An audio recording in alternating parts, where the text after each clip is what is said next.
Lines media Tamil உறவுகளுக்கு வணக்கம். இன்றைய அரசியல் களம் நிகழ்ச்சிக்கு தங்களை அன்போடு வரவேற்கிறோம். நான் வணக்கண்ணா. வணக்கம் சின்ன.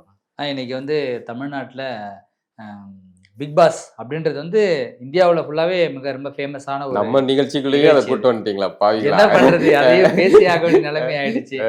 சரி, அதெல்லாம் நமக்கு சம்மந்தம் இல்லாத ஏரியா இல்லையா? அதை வந்து நீங்க சம்மதப்படுத்திருக்குது பாருங்க, நீங்க சம்மதமா இருக்குது. என்னன்னா இந்த மாதிரி முன்னாடி இது ஆகவே மக்களே, எனக்கும் இதுக்கு சம்மந்தம் இல்லை. இதை வந்து சின்ன இந்த இடத்துல அவரா வந்து ஏதோ கேட்கிறாரு, என் வாயை கொடுக்குறாரு. என்ன பிரச்சனை? இந்த மாதிரி வந்து நிறைய இந்த மாதிரி நிகழ்ச்சிகள் வந்து ரியாலிட்டி ஷோ நடக்கும். இது முன்னாடி பிக் பாஸ் தமிழ்ல நடந்திருக்கு. அப்போ வந்து நிறைய செலக்டட் பீப்புளா எடுப்பாங்க, முகம் தெரியாதவங்கள. அவங்க ஏதாவது அவங்களுடைய துறையில அவங்க வளர்ந்துருப்பாங்க. அதை எடுத்து ஒரு பொது வெளியில ஒரு நிகழ்ச்சி மாதிரி நடத்தி, இந்த மாதிரி ஒரு உலகத்துல நம்ம வாழ்றோம், அதுல எப்படி நம்ம வாழணுன்றது ஒரு பாடமா இருக்கு. அது நிறைய பேர் அதை பார்ப்பாங்க. ரியாலிட்டி ஷோவா அப்படி இருந்தது. இன்னைக்கு அந்த ரியாலிட்டி ஷோ வந்து வேறு களமா அதை மாறி, சம்மதம் இல்லாத ஆட்கள், சமூகத்துக்கு தேவையில்லாததை கற்பிக்கக்கூடியவர்கள்லாம் வந்து உள்ள இருக்கிறாங்க அப்படின்னு அபாண்டமான குற்றச்சாட்டு வந்து பொதுமக்களிடம் இருந்தது. தமிழக வாழ்வுரிமை கட்சியோட தலைவர் வேல்முருகன் சொல்லியிருக்காரு, இந்த பிக் பாஸ் நிகழ்ச்சியை ரத்து செய்யணும். ஒரு வேளை நீங்க ரத்து செய்யல அப்படின்னா நிகழ்ச்சி நடக்கிற இடத்துக்குள்ளேயே நாங்க வந்து முற்றுகை போராட்டம் நடத்துவோம் அப்படின்னு சொல்லியிருக்காங்க. அதனால நம்ம டாபிக் அதனால இந்த டாபிக் ஏன்னு கேட்டீங்க. அதனால நான் இதற்கு வேல்முருகனால இப்ப பிக் பாஸ் உள்ள வருது. இல்லைன்னா நம்ம இதை பேச வேண்டிய அவசியம் கிடையாது. இதற்கு முன்னாடி வந்து நகைச்சுவை நடிகர் கூல் சுரேஷ்னு ஒருத்தர், அவர் வந்து போற போக்கில் சொல்லிட்டு போனார், அதை தடை செய்யணும், அது சரியில்லை. நகைச்சுவை நடிகர்னா எவ்வளவு ஒரு பெரிய பொறுப்பு. நீங்க அதை வந்து கூல் சுரேஷுக்கு கொடுக்குறீங்க. கூல் சுரேஷ் நடிச்சிருக்காரு, நகைச்சுவை பண்ணாரு எனக்கு தெரியல. கூல் சுரேஷ் என்ன நகைச்சுவை பண்ணிட்டாரு? ஏதாவது நகைச்சுவை காமெடி நகைச்சுவை கேரக்டர்ல எதுவும் நடிச்சிருக்காரு, அவ்வளவுதான். சரி, இப்போ வேல்முருகன் சொல்லியிருக்காரு. இந்த நிகழ்ச்சி உங்களுக்கு தெரிஞ்ச அளவுக்கு நீங்க எப்படி பாக்குறீங்க? இல்ல, அதை வந்து இந்த மாதிரி பாசிங்கா கலந்து போறது, எங்கேயாவது உட்கார்ந்துருக்கும் போது வச்சியா பாத்துட்டு அந்த மாதிரி இது ஏதோ ஒரு நிகழ்ச்சி அப்படிங்கிறது தவிர்த்துட்டு இருக்கு. அதை ரெகுலரா பார்த்த இது அனுபவம் நமக்கு கிடையாது. ஆனால் ஒண்ணு தெரியும், இந்த பிக் பாஸ்கள் இந்த மாதிரியான நிகழ்ச்சிகள் எல்லாமே ஸ்கிரிப்டடு அப்படிங்கிறது நமக்கு தெரியும். அப்படி ஸ்கிரிப்ட் போட்டு, எப்பா இன்னைக்கு நீ வந்து இந்த பிள்ளைகிட்ட லவ் ப்ரப்போஸ் பண்ற அப்படின்னு இவன் சொல்லுவான். அந்த பாஸ்ன்னு ஒருத்தன் இருக்கான்ல, வாய்ஸ் அது மட்டும் வருதுல்ல, அந்த கேரக்டர் சொல்லுவான். அந்த கேரக்டருக்கு 4 பேர் எழுதி கொடுப்பான். ப்ரோக்ராம் எழுதி வச்சிருக்கவன் எழுதி கொடுப்பான். இன்னைக்கு வந்து இன்றைய டே, இன்றைய நாள் அப்படின்னு இன்னும் இதெல்லாம் நடக்கணும் அப்படிங்கிற மாதிரி தான் இருக்கும். ஏற்கனவே ப்ரீ பிளான்ட்னு சொல்றேன். ஆமா, இது ஸ்கிரிப்டட் தான். அது அதுல ஒண்ணுல அங்க நிகழ்ச்சியில இருக்கிற நண்பர்களுமே அதை வந்து ஆமா அது ஸ்கிரிப்டட் தான் அப்படின்னு.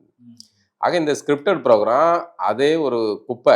அதுல நடக்கிறது வர்றது, அதுல பேசப்படுற விஷயங்கள், அவங்க அதுல கலந்துக்கிட்டவங்க நடக்கிறது, இது எல்லாமே பார்த்தீங்கன்னா அவங்க கொடுக்குற பணத்துக்காக தங்களுடைய எல்லா வேல்யூஸையும் வந்து விற்கிறது.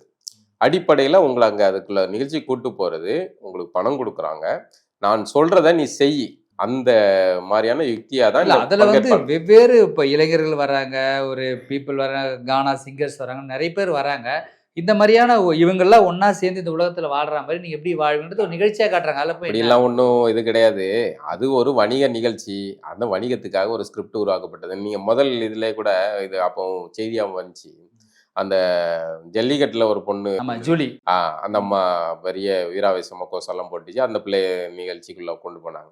இன்னொரு பையன் மாநகரம், அந்த வழக்கு எண் 18, அதுல பிரமாதமான பையன் சிறின்னு ஏதோ பேர், அந்த பையன்கிட்ட இந்த பொண்ணு வந்து இது பண்ற மாதிரி, ப்ரொபோஸ் பண்ற மாதிரி, ரொம்ப இது பண்ற மாதிரி அந்த பையன் ஒரே நாள்ல அதை இதை விட்டுட்டு வெளியே போயிட்டான். இன்னைக்கு பாவம் அந்த பையனோட நிலைமை, அவன் என்னவா இருக்கான், என்ன இருக்கான். சமீபத்துல கூட ஒரு போய் ஜூலியா காரணம் இல்ல, இந்த நிகழ்ச்சி ஒரு காரணம். அவனுடைய இதுக்கு இப்படியான ஒரு நிலைக்கு தள்ளப்பட்டது காரணமா இருக்கலாம்ங்கிறேன். வாய்ப்புகள்லாம் மறுக்கப்பட்டு இதாகி போய் அவன் என்ன ஆனா எங்க இருக்கான்னே தெரியல. இடையில ஒரு புகைப்படம் மட்டும் வந்து எலும்பு தோணுமா ஒரு புகைப்படம் வந்தது. இப்படி அதுல ஒவ்வொருத்தவங்களும் பங்கேற்கிறவங்களுடைய மானம் மரியாதை எல்லாத்தையும் காலி பண்ணுவது தான் இந்த நிகழ்ச்சியோடைய இது. அதுல இந்த முறை வந்து கலந்துகிட்டவங்களுடைய நீங்க சொல்லும் போது தெரியுது, அதுல வந்து பல மோசமான கேரக்டர்கள் எல்லாம் உள்ள இருக்காங்க.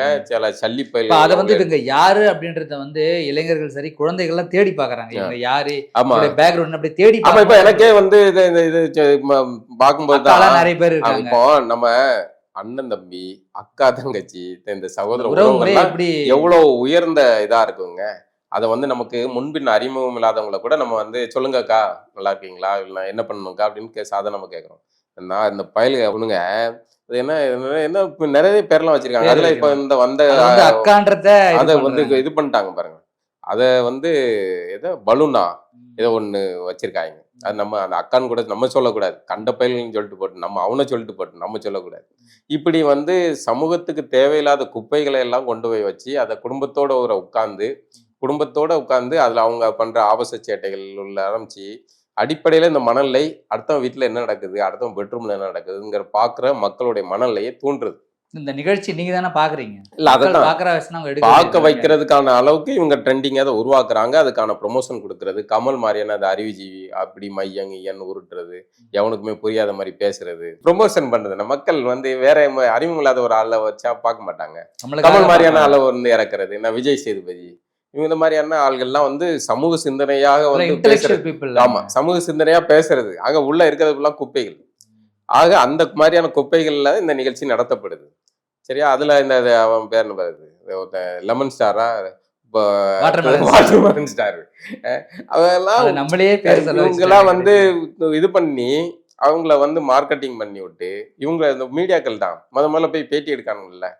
அது ஒரு தரமான ஆள்கள் ஒரு பேட்டி கொடுக்குறோம்னா பேட்டி இருக்குன்னா அவனுக்கு இது ஒரு தரம் இருக்கணும், அவங்ககிட்ட சமூகத்துக்கு சொல்றதுக்கு ஒரு செய்தி இருக்கும் அப்படின்னு ஆள்கள் தேடி எடுப்பாங்க. இது காணாதுன்னு இது இல்லை. ஏன் இந்த பிக் பாஸ்க்கு இந்த மாதிரி ஆள்கள் வர்றாங்கன்னு இன்னொரு ஒரு கேவலம் இருக்கு பாருங்க.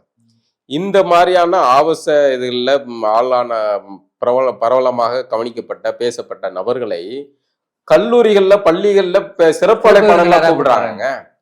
அப்ப அந்த கேவலத்தை என்ன சொல்லுவாங்க, முன்னாடி எல்லாம் ஒரு கல்லூரி ஆண்டு விழான்னா ஒரு எழுத்தாளர் கூப்பிடுவாங்க, ஒரு ஏதாவது ஒரு ஓவியர், பேச்சாளர், ஒரு முக்கியமான ஆளுமை யாராவதுங்களை கூப்பிடுவாங்க. ஒரு அறிவு தளத்துல அந்த பிள்ளைங்களுக்கு அடுத்த இதுக்கு பயணத்தை நல்வழிப்படுத்துறதுக்கு ஆளுகளை கூப்பிடுவாங்க.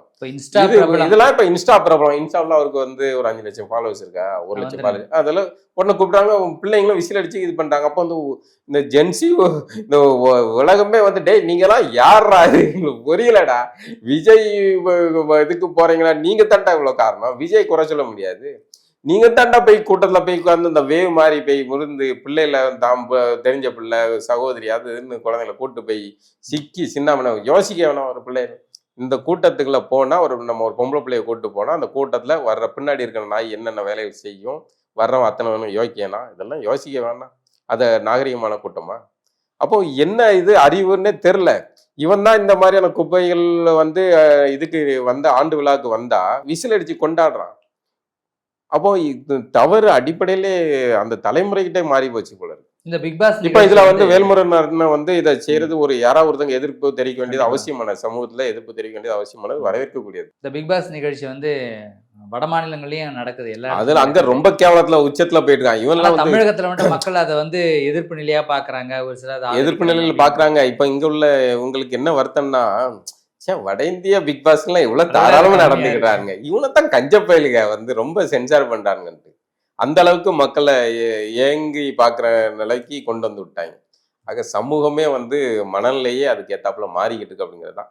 இதுல யாரோ ஒருத்தங்க வந்து இந்த விஷயத்த எடுக்கணும் அப்படிங்கிறது அவசியமா. இதுல அண்ணன் வந்து பிக் பாஸ் பிரபலம், அது செய்தி பரவலாக ஊடகங்களை பேசப்பட்டாலும் கூட வேல்முருகன் அவருடைய தரப்புல வந்து பிக் பாஸ் நிகழ்ச்சியை தடை செய்யணும்னு நினைக்கிறீங்களா, இல்ல அதை சீரமைக்கணும்னு நீங்க நினைக்கிறீங்களா? இல்ல அதை சீரெல்லாம் அமைக்க மாட்டாங்க. அவங்களுக்கு என்ன வந்து கொழுப்பா, துட்டு பிடிச்ச கொழுப்பா, உங்களுக்கு சமூகத்துக்கு நல்ல செய்தியை சொல்றதுக்கு அவங்க இது பண்றதுக்கு அவங்களுக்கு வந்து டிஆர்பி, காசு, துட்டு, காசு, பணம், மணி, அவ்வளவுதான்.